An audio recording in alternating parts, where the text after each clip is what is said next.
Santiago বার্নাবিউতে Real মাদ্রিদকে অল্প আঁচে সেকে দিল ম্যানচেস্টার সিটি।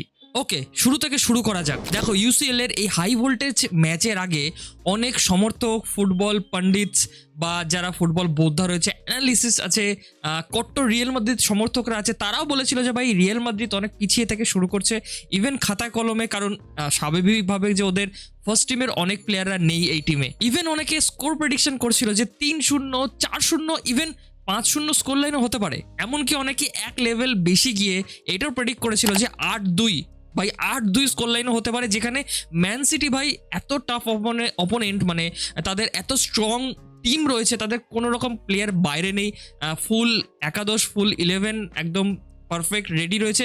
অন্যদিকে রিয়াল মাদ্রিদের ভাই ফার্স্ট 11-এ অর্ধেক প্লেয়ার ভাই হসপিটালাইজড, তারা সাসপেন্ডেড, ভাই কেউ নেই কোনো রকমে। ভাই রিয়াল মাদ্রিদ দল নামিয়েছে, জাভি আলোনসো কোনো রকমে প্রেশারে, মানে কি বলবো, তার মাথায় একটা প্রেশার রয়েছে, স্যাক হওয়ার একটা ভয় রয়েছে, সেইভাবে রিয়াল মাদ্রিদের প্রথম একাদশ নামানো হয়েছে। তো কালকের ম্যাচে শুরু থেকে রিয়াল মাদ্রিদ অনেকটা পিছিয়ে থেকে শুরু করেছিল, কিন্তু সারপ্রাইজিংলি যখন খেলা শুরু হয় ভাই রিয়াল মাদ্রিদ আলাদা রকমভাবে ম্যাচটাকে শুরু করলো। তাদের ম্যাচের কন্ট্রোল অনেক বেশি ছিল, রিয়াল মাদ্রিদ অনেক অ্যাগ্রেসিভলি, মানে তাদের দেখে বোঝা যাচ্ছিল যে তারা কতটা এই ম্যাচটা জিততে মরিয়া। অন্যদিকে ম্যান সিটি তখনও সেটেল ডাউন করছিল যে হ্যাঁ ঠিক আছে, ম্যাচ শুরু হয়েছে, আমরা একটু সেটেল করবো, আমরা একটু দেখে নেবো অপোনেন্টকে, কারণ আমরা অ্যাওয়ে খেলতে এসেছি আর কি স্যান্টিয়াগো বার্নাবিউতে, তো আমরা একটু অপোনেন্টকে দেখে নেওয়ার চেষ্টা করবো রিয়াল মাদ্রিদকে। শুরুর 30-35 মিনিট রিয়াল মাদ্রিদ মানে নিজেদের যা চেনাচ্ছিল সত্যিকারের, মানে যারা সমর্থক, যারা ফুটবল ম্যাচ কালকে দেখতে বসেছিল, সবাই ভাই অবাক হয়ে গেছিল রিয়াল মাদ্রিদের এরকম খেলা দেখে। ভাই যেখান থেকে রিয়াল মাদ্রিদ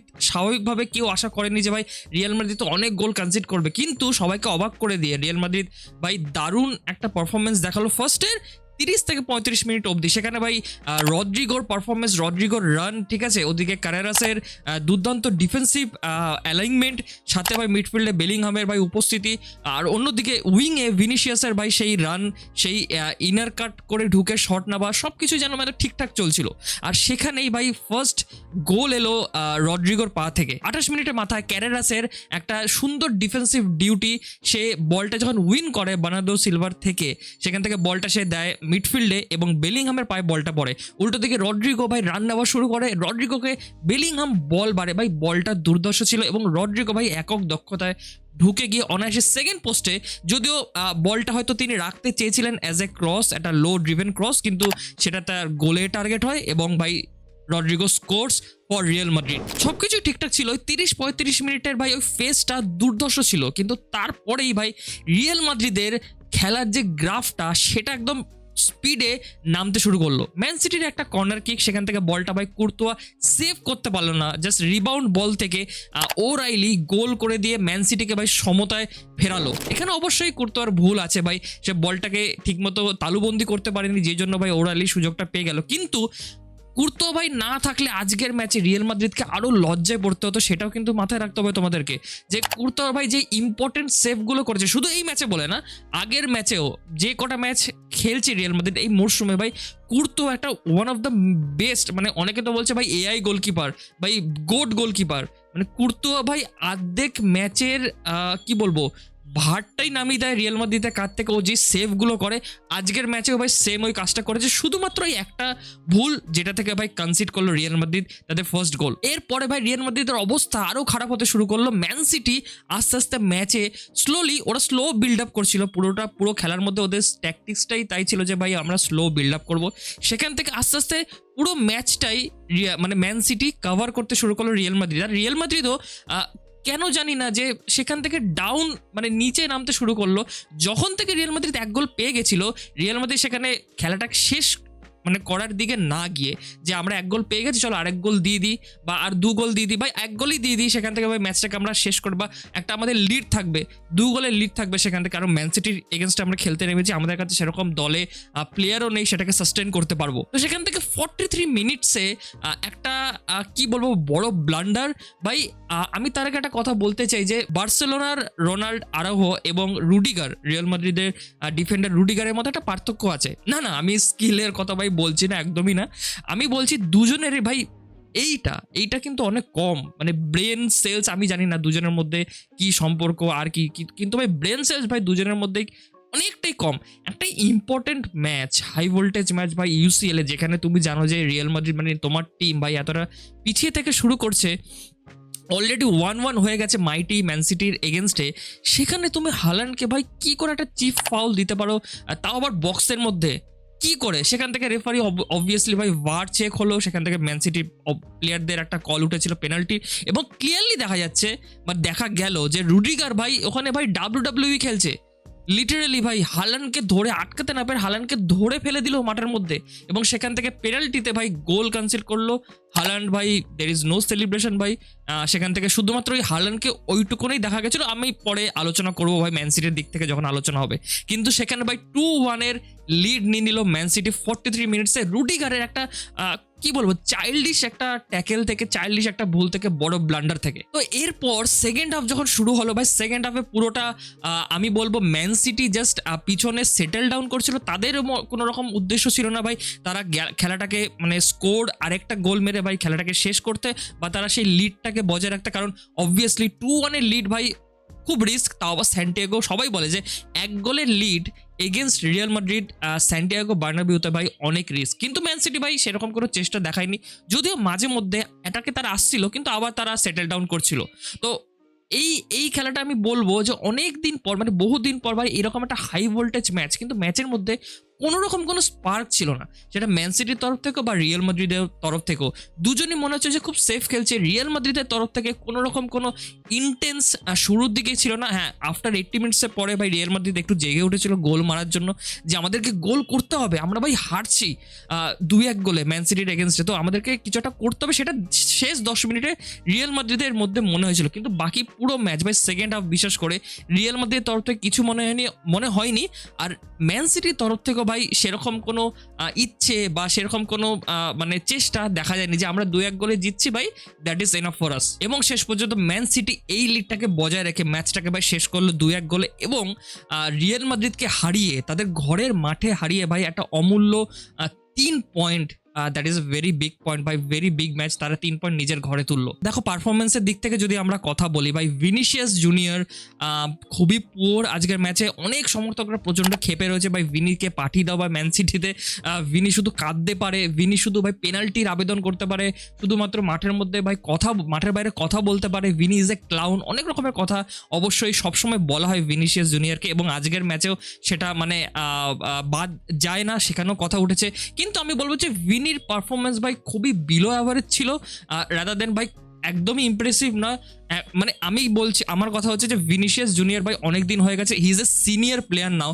তো ভিনিসিয়াস জুনিয়রের মতো প্লেয়ারদের কাছ থেকে এই সব ম্যাচে ভাই অনেক ইম্পর্টেন্স অনেক বেশি, তাদের কাছ থেকে অনেক বেশি, তার কাছ থেকে অনেক বেশি চাওয়ার থাকে সমর্থকদের কাছ থেকে, ভাই ক্লাব ম্যানেজমেন্টের কাছ থেকে, যে তুমি এইসব বিগ গেম ম্যাচে তুমি রেসপন্সিবিলিটি নাও, গোল করো বা গোল করানোর দিকে যাও, রাদার দেন ক্রাইং বা অন্য কিছু দাবির থেকে। তো সেই জিনিসগুলো একদমই ভিনিসিয়াসের কাছ থেকে পাওয়া যায়নি। সেম অ্যাজ ভাই বেলিংহাম আজকে যদিও শুরু থেকে একটু চেষ্টা করেছিল, কিন্তু পরের দিকে ভাই ক্লুলেস ছিল।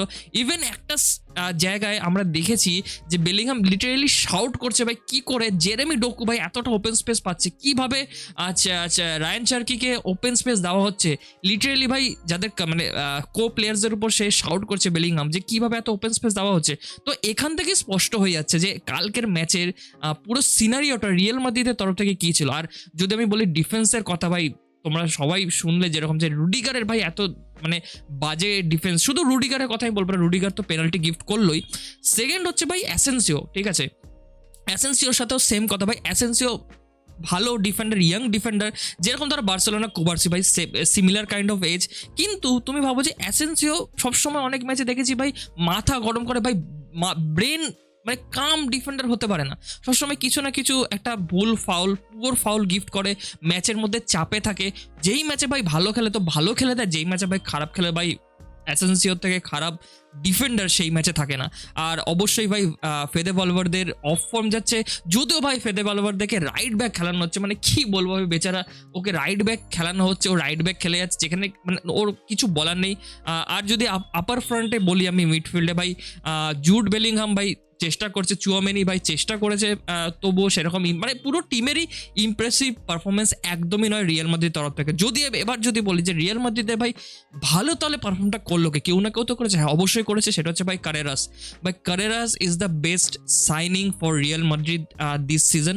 যেরকমভাবে ভাই যতটুকু ডিফেন্স করার কথা ভাই কারেরাসই করেছে, অ্যাটাকিং ভাই কারেরাস করেছে।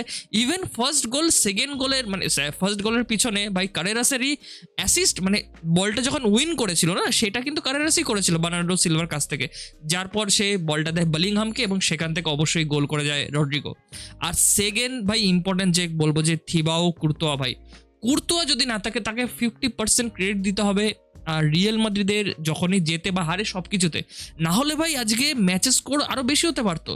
হালান্ডের একটা শট, সেখান থেকে ভাই এগেন বার্নার্ডো রায়ান চার্কির একটা শট ছিল ভাই, দুটো শট পরপর সেভ করে কুর্তোয়া, ইভেন অনেকগুলো সেভ করেছে আজকে ইম্পর্টেন্ট কুর্তোয়া, সেই ব্যাপারগুলোকে হাইলাইট করা হয় না। তো Courtois is a important player, যদিও একটা মিস্টেকে সে গোল খেয়েছে, কিন্তু ভাই সেটাকে অবশ্যই মানে বাদ দিয়ে দেওয়া যাবে, কেননা কুর্তোয়া ভাই যে সেভগুলো করেছে সেখান থেকে ভাই অনেক খারাপ পজিশনে আসতে পারতো রিয়াল মাদ্রিদ। এবার আসা যাক ভাই ম্যান সিটির কথায়। দেখো ম্যান সিটি আজকের ম্যাচে খুব একটা ভালো মানে ফুটবল খেলেনি, যেটা আমরা দেখে থাকি যে ম্যানচেস্টার সিটি সুলভ ফুটবল একদমই নয়। পেপ গার্দিওলার দেখো, পেপ গার্দিওলা আজকে একটা সিম্পল থিওরি ছিল, সিম্পল ফিলোসফি ছিল যে বার্নাবিউতে আমরা খেলতে গেছি, আমরা ভাই ওভার কনফিডেন্ট হব না, আমরা সেটেল ইন করবো, অ্যাটাক আমরা হয়তো শুরুর দিকে যেটা আমরা সোক করবো, যেটা রিয়াল মাদ্রিদ করেছিল, এবং আস্তে আস্তে আমরা সেটাকে ওপেন করব, আস্তে আস্তে আমরা স্লো বিল্ড আপ করবো, সেখান থেকে ভাই রিয়াল মাদ্রিদকে আমরা গোল করার চেষ্টা করব, not by first attack, not by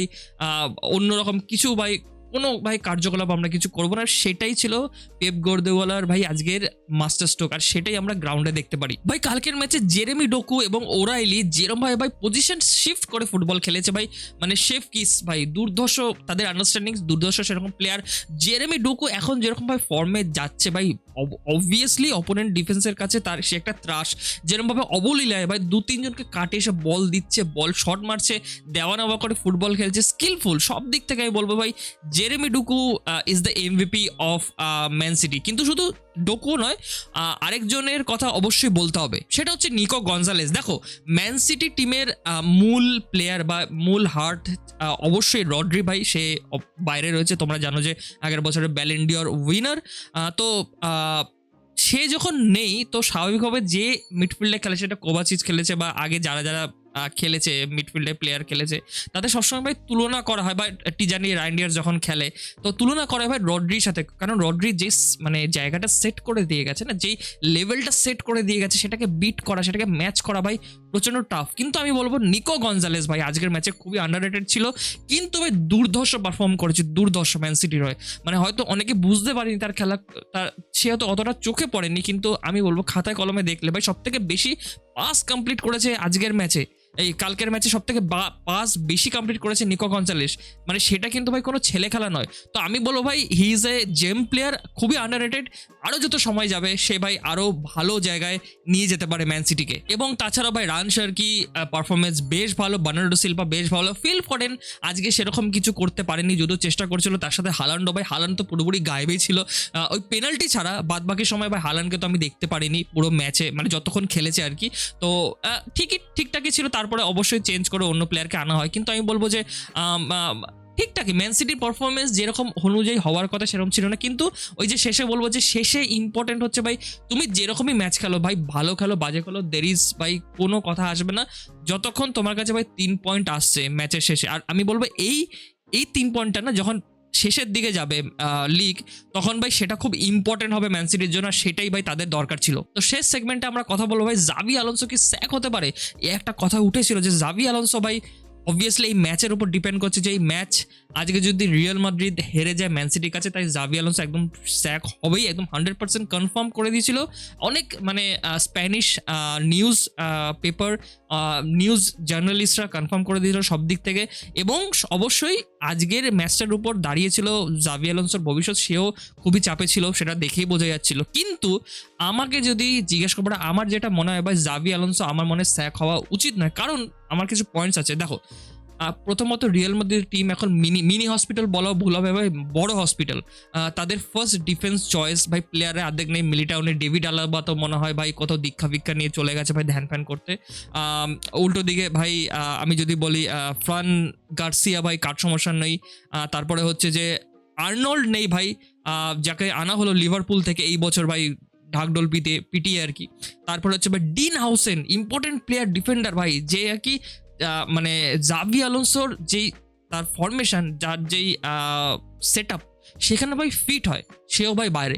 তো সেখানে তাকে রুডিগারকে নিয়ে খেলতে হচ্ছে। অবশ্যই Rudiger is a very good defender, no doubt, মানে কোনো ডিসরেসপেক্ট নয়, কিন্তু তবুও তার যেই ভিশনটা ছিল, তার যেই ম্যাচ সেট আপ ছিল, যে টিম সেট আপ ছিল, সেখানে ভাই ডিন হাউসেন পুরোপুরি ফিট বসে, কিন্তু সেটা একটা বড় ধাক্কা। এবং তার সাথে অবশ্যই অ্যাসেন্সিও ভাই, কিছু বলার নেই ওখানে।